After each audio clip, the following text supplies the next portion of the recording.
Hello friends, Tanya here with another video. This time I am doing a coffee lover's blog hop, and I am going to play with the Trinity Stamps Fa-BREW die set in particular. I am going to start out this card panel using some stencils from Trinity Stamps. These are the heart stencils. I'll have those linked in the description box below because I'm certain I don't have the name right. And we're going to use some Distress Oxide inks. We've got Crackling Campfire, Spiced Marmalade, and Scattered Straw. I wanted a nice blend here of some softer colors, but of course they are quite intense here because I am quite heavy-handed with my ink blending. I do start with the middle color first, just so I can get the spacing good. And I do go over all of these colors with the Scattered Straw and soften them and blend them mostly with the Scattered Straw ink. Now I've taken the negative off, and I'm going to adhere the positive for this stencil down over the ink blended area, and then I'm going to add some embossing. I'm going to use this beautiful stamp set from the Autumn Impressions release from Trinity Stamps. And I'm going to put this in my Misty. This is the regular size Misty. And I'm going to stamp it all the way down this 5.5 by 8.5 inch long panel that I'm going to make a 5x7 card with. If you've been watching me for any length of time, you know that I love to make 5x7 cards. And this is no different. But we're using a Slimline stamp to add a full panel background. Now, this isn't going to be absolutely perfect. These images don't build on each other. However, it's a background image, so I think it's going to be okay if they don't match perfectly. I did end up having to move my stamp. I thought I'd be able to just slide this paper in a little further and stamp it again.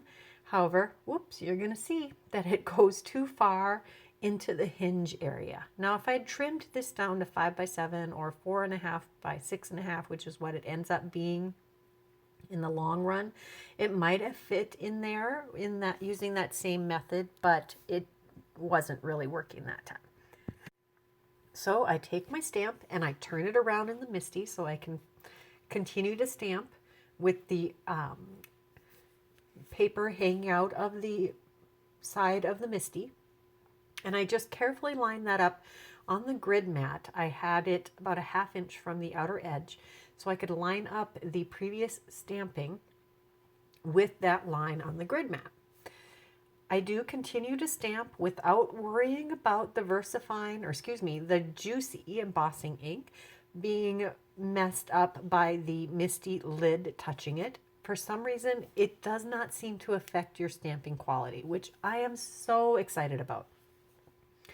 Now I'm going to take a scrap piece of paper here to catch the embossing powder. This is the White Satin Pearl embossing powder from Hero Arts, which is one of my go-to embossing powders.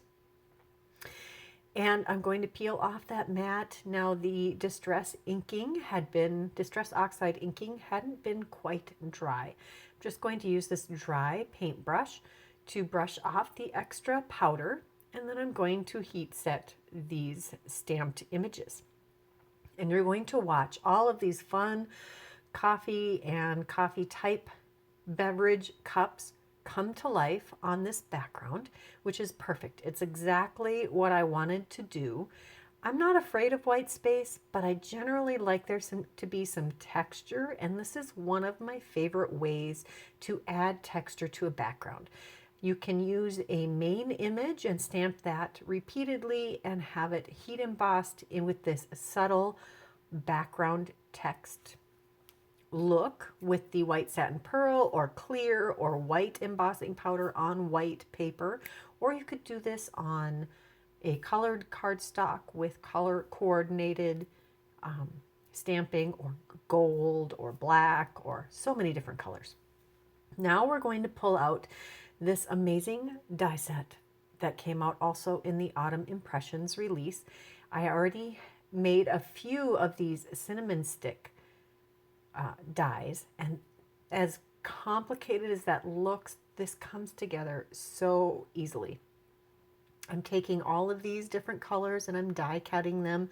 You can see I have 2 different oranges here. I want a different color for each of the components.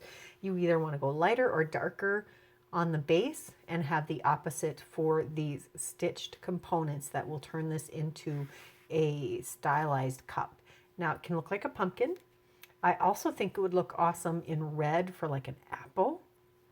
You could make this green and just make it look like a quilted fat cup. Use your imagination. Purple for grapes or plums. You could make this look like a peach, melons. You could do all kinds of things. Don't limit yourself to just pumpkins. Although the stem and the twirly do look great for pumpkins. This cup is so darn cute. It's so cute. And I love that it has the whipped topping for the top. It's so perfect.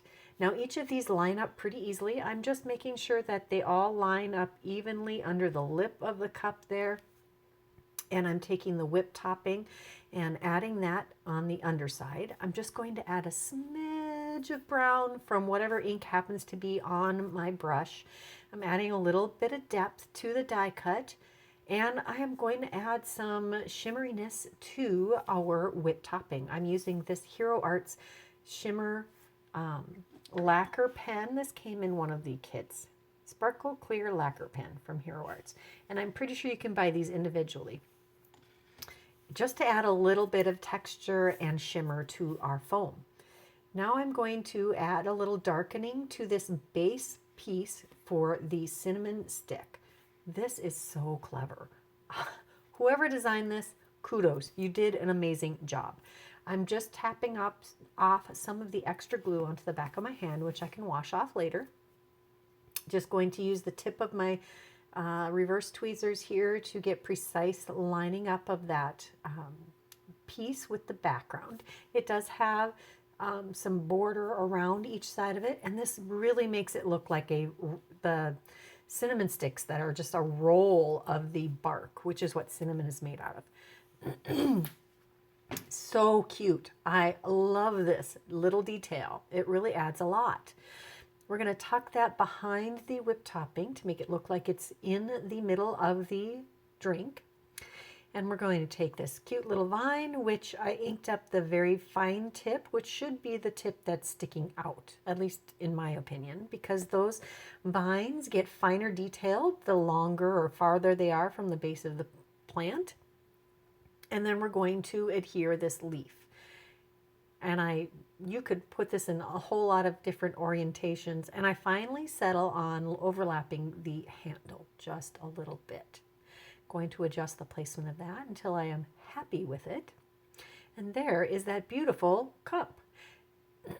We're going to take the modern embossed A7 stack here and cut out a 4.5 by 6.5 inch panel to put on our 5x7 card. I do want to add a sentiment to this, and I'm going to use a sentiment from the Fa-BREW-lous stamp set. You are Fa-BREW-lous. I think that's adorable. And we're going to stamp this in some dark brown ink. This is Twiggy Brown from Ink on 3 Atelier Ink.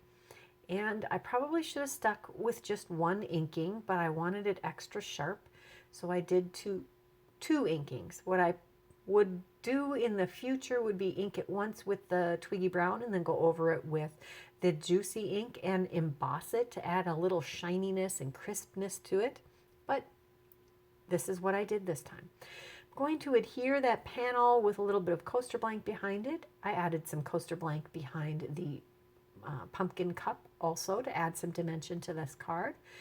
And my heart is off center on purpose. I'm trying to break up my trend of centering everything on my card fronts. Now I thought about using these rhinestones, but settled on this bauble called Lovely Latte. It has a very iridescent shimmer to it, and it's that perfect color for a latte. Going to scatter those up the right side of the card, going from smallest to largest, kind of like it's bubbling up. I'm going to also take one of the smaller hearts in the heart stencil set, and I'm going to add a little detail to the inside of the card.